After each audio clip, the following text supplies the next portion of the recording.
High বন্ধুরা, আমি আর একটা রেসিপি নিয়ে তোমাদের সামনে চলে এসেছি। হচ্ছে ডিমের রসা করব। ডিমের রসা করতে গেলে কী কী লাগবে উপকরণ আমি তোমাদেরকে দেখিয়ে দিচ্ছি। ডিম তো মেন উপকরণ। তো ডিম সেদ্ধ করে আমি ছাড়িয়ে একটু একটু কেটে নিয়েছি। গাটা দেখিয়ে দিচ্ছি আমি একটু। এই যে গা একটু একটু করে সব কেটে নিয়েছি। তো সব গাটা এরকম করে কেটে নিতে হবে। তো তার সাথে লাগছে হলো পেঁয়াজের পরিমাণটা অনেকটা লাগবে। দেখো, এই ডিমের জন্য পেঁয়াজ এতটা নেওয়া হয়েছে। এবং তার সাথে আর কি লাগছে আমি দেখছি। তেজপাতা আমি ফোড়নে দেবো, আর আদা, আর হচ্ছে রসুন, আর লাগবে হচ্ছে হলুদ, ধনের গুঁড়ো, জিরের গুঁড়ো, নুন স্বাদ অনুসার, আর একটু চিনি, আর শুকনো লঙ্কার গুঁড়ো। আর লাগবে এই যে টমেটোর পেস্ট না, এটা গ্রেট করা। তো আর আমাদের কিচ্ছু লাগবে না। একটু গরম মশলার গুঁড়ো লাগবে, সেটা পরে দেখিয়ে দিচ্ছি। তো এই নিয়ে আমি শুরু করি। কড়াইতে তেলটা দিয়ে দিচ্ছি। বেশি দিলাম বন্ধুরা, কেননা একটু তেল হয়।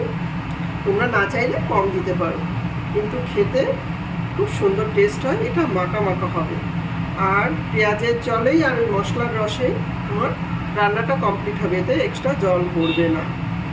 তো চলো, তোমাদের এক এক করে আমি স্টেপ দেখিয়ে দিচ্ছি। সে তেজপাতাটা ফোড়নে দেবো, দিয়ে তারিখ করে এই যে তেজপাতাটা আমি ফোড়নে দিয়েছি, কিন্তু তেলটা আমার এখনো সেইভাবে হয়নি। এতে পেঁয়াজটা অনেকটা লাগে। টমেটো না পাও, টমেটো না দিলেও কোনো ব্যাপার নেই। একটু মশলাটা জলে গুলে নেবে। ভাজা করবো না, ডিমটা এইটার মধ্যে কষায় ডিমটা ভাজাও হয়ে যাবে, রান্নাও হয়ে যাবে। হয়ে গেছে। এবার আমি পেঁয়াজটা দিয়ে দেবো।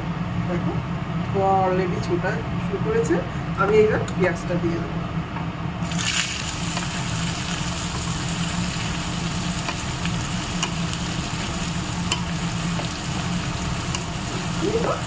আমি এটা দিয়ে দেবো, আদা রসুনের পেস্টটা দিয়ে দেবো। একটু স্লো করে দিচ্ছি।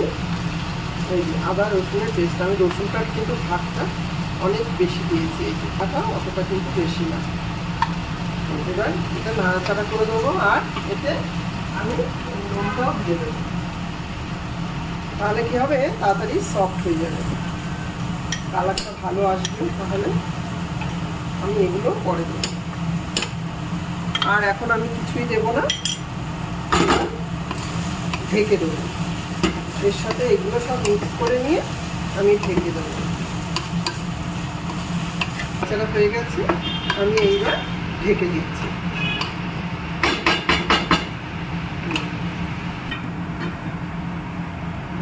তোমরা দেখো, আমার 15 মিনিট লেগেছে স্লো গ্যাসে।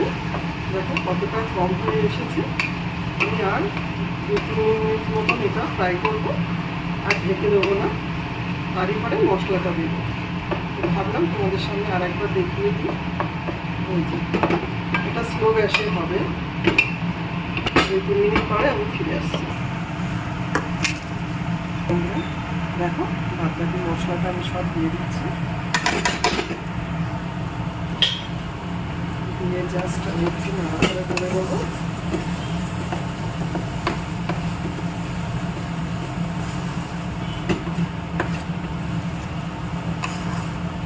পেঁয়াজ দিয়েছিলাম, কতখানি হয়ে গেছে বুঝছি। আমি টমেটো পেস্টটা দিয়ে দিচ্ছি।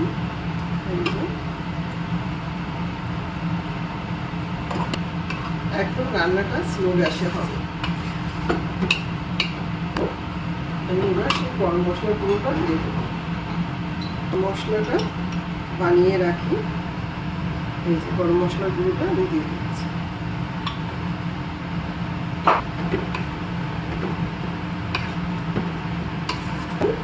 ডিমগুলো সব দিয়ে দেবো।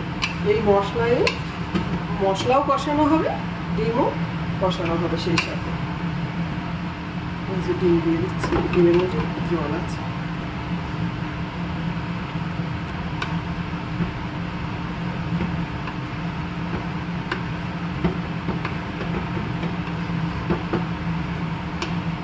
এইবার এটা স্লো করে দেবো, ঢেকে দেবো।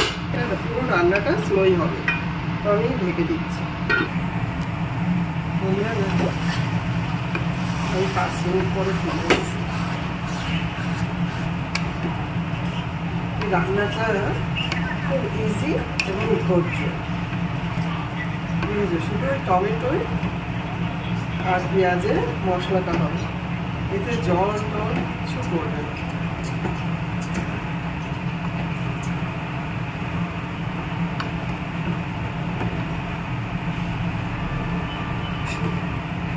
আর 10 মিনিট মতন করবো, তারপরে হয়ে যাবে।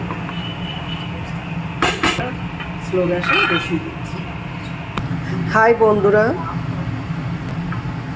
বন্ধুরা, দেখো আমার রান্না পুরো কমপ্লিট। এই যে দেখো তেল ছেড়েছে, আমার রান্না পুরো কমপ্লিট। যদি তোমাদের এই সুন্দর রেসিপিটা যদি পছন্দ হয়, তাহলে একটা লাইক কমেন্ট করো আর একটা শেয়ার করে দিও। আর তোমরা অবশ্যই রান্না করে খেয়ে আমাকে বলো কেমন হলো কমেন্টে। আমার যদি কোনো ভুল ত্রুটি হয় সেটাও কমেন্টে জানিও, তাহলে আমি সেটা চেঞ্জ করব। ওকে, তো থ্যাংক ইউ।